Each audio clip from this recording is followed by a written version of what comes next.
A graça e a paz, meus irmãos, tudo bem? Mais uma quarta, estamos aqui. Na quarta-feira passada, eu não estive, nem domingo, né? Eu tinha tirado essa semana para dar uma paradinha.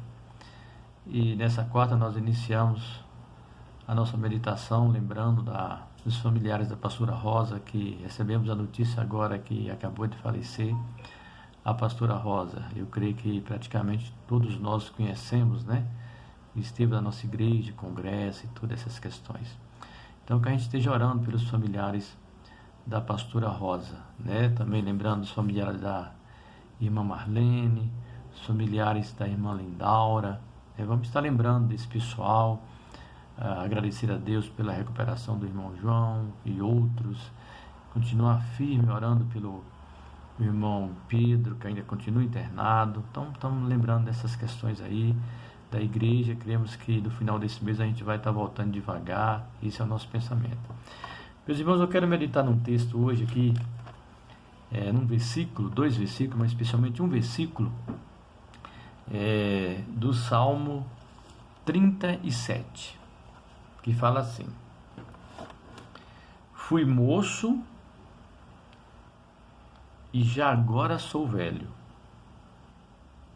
porém jamais vi o justo desamparado, nem a sua descendência a mendigar o pão. É sempre compassivo e empresta, e a sua descendência será uma bênção. Fui moço e agora sou velho. É um dos versículos mais conhecidos da Bíblia. É um dos versículos mais lidos, mais conhecidos, mais citado dos Salmos, da Bíblia e dos Salmos, de todos os Salmos. É um dos mais, não é o mais, mas é um dos mais citados. É esse. Porém, nem sempre muito compreendido. Nem sempre entendemos bem. Quando nós lemos esse versículo, logo nos antena algumas questões, muitos questionamentos. Às vezes surgem muitas dúvidas que acontecem. O autor, o escritor, o poeta, né, que escreveu, ele diz que desde a sua juventude ele tem viajado muito, tem conhecido muitos países, muitos lugares, muitas cidades, e sempre retorna para a sua terra, e ele sempre tem observado uma família e famílias e jovens nessas famílias. E desde muito jovem ele faz isso. E jovem que cresceu como ele, que tornou velho como ele. Mas esses jovens que sempre, dessas famílias, que sempre eram temente a Deus, que sempre praticava a justiça, durante todo o seu caminhar, ele observou essas famílias, esses jovens que era jovem que tornou velho. E ele viu que o homem temente a Deus, o homem bom, o homem que pratica a justiça, o homem que ajuda os necessitados, o homem que é fiel e que é justo, ele sempre teve tudo para a sua família, para os seus familiares, para os seus filhos e para os filhos dos seus filhos, ou para toda a sua descendência, como o texto fala. Fui moço e agora sou velho. Sempre teve esse homem que tem uma vida diante de Deus. Ele sempre teve e sempre pôde emprestar às pessoas sem querer receber nada de volta, sem querer juros, sem querer nada, e sempre pôde ajudar as pessoas.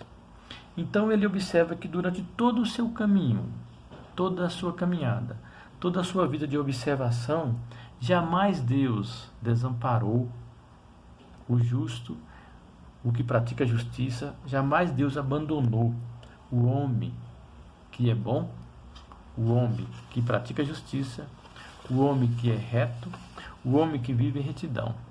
Sempre teve em abundância. E nós lembramos de 2 Coríntios 9:8, que fala: aquele que semeia muito, sempre vai ter abundância, sempre vai ter boas condições, sempre vai ter todas essas questões. 2 Coríntios no capítulo 9, 8, ele vai falar da abundância. Então ele diz: fui moço e agora sou velho e nunca vi o justo desamparado. E muitas vezes nós falamos e nós nos perguntamos, e levanta-se a pergunta: por que alguns crentes passam necessidade? Por que algumas pessoas que seguem a Deus passam por necessidade?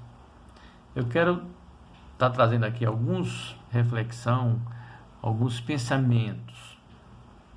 Não sei se seria resposta, porque muitas vezes quando a gente ouve isso, a gente vê algumas coisas na nossa cabeça. Primeiro, muitos buscam muito mais do que necessitam para seus deleites, como o Tiago fala lá.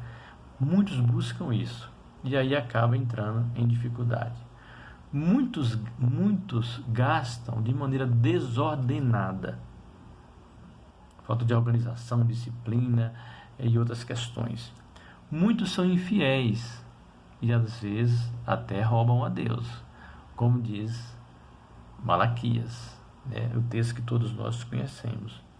Muitos são indiferentes à obra de Deus, o reino de Deus e até o próprio Deus. E por fim, que é aqui que está a chave da questão, por fim, o texto não fala de crente, o texto não fala de discípulo, o texto não fala de servo, o texto não fala disso. O texto fala de justo. O texto coloca: nunca vi um justo. Então você pode falar: pastor, você está querendo dizer que alguns crentes, alguns não são justos? Eu não sei. Mas o texto não fala de crente, de servo, de discípulo, não. O texto fala de um justo. O que o texto diz é: eu nunca vi um justo desamparado. Aquele que é realmente justo, no sentido da palavra, aquele que pratica a justiça, aquele que é puro e reto diante de Deus, e aquele que só Deus conhece o coração, porque só Deus conhece o nosso coração. O poeta, o salmista, o escritor está dizendo que ele nunca viu um justo desamparado. Então, aí é que está a grande questão, meus irmãos. O texto diz um justo.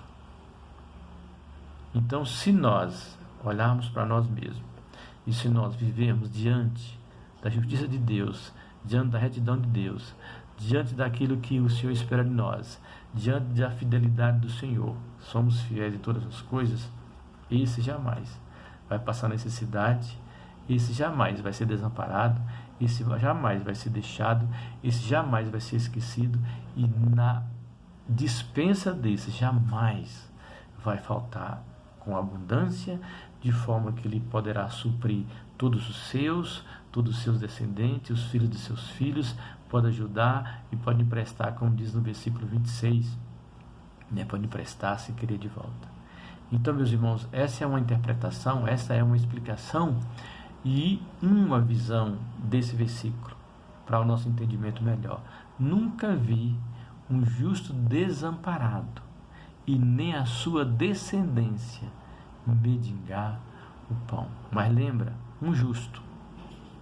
Que Deus nos abençoe, que Deus nos guarda, que Deus nos protege, que Deus nos dá um resto de noite, uma semana maravilhosa na sua presença. Amém, meus irmãos? Vamos estar orando ao Senhor, colocando essas famílias que eu citei diante do Senhor, colocando o irmão Pedro, a igreja como um todo no Brasil e no mundo, aqueles que têm sofrido, enfim, colocamos tudo diante de Deus. Queremos dizer que nós estamos bem na graça do Senhor. Maravilhoso Deus, nós te agradecemos, Pai, pelo teu amor, pela tua graça, pelos teus cuidados, pelo teu suprimento, pelas tuas providências. Nós te agradecemos, Senhor, por todas as coisas que o Senhor tem provido. Pai, eu te peço que o Senhor esteja abençoando e confortando os corações dos familiares da pastora Rosa, os familiares da irmã Lindaura, os familiares da irmã Marlene, os familiares, Pai, que sofrem esse vazio. E também esteja abençoando o irmão Pedro, ajuda ele a sair daquele lugar, fortaleça a sua respiração, Senhor, a irmã Lourdes, todos os irmãos da igreja, colocamos diante do Senhor, Pai, aqueles que estão infectados com um problema e outro, colocamos diante do Senhor nosso país, colocamos diante do Senhor aqueles que têm perdido seus entes queridos, que têm sofrido. Pai amado, só o Senhor poderá estender as mãos e amenizar a dor, usar pessoas, meio, enfim, Senhor. Nos ajuda a poder ajudar pelo menos em oração, em suprimento de alguma coisa e outra. Colocamos diante do Senhor, Pai, esses irmãos, as nossas vidas, as nossas famílias. Que o Senhor estende as mãos e toca onde ninguém pode tocar, só o Senhor. Que o amor de Deus, que a graça de Cristo e que as consolações do Espírito Santo esteja conosco agora e para sempre. Amém. Deus abençoe meus irmãos. Amém.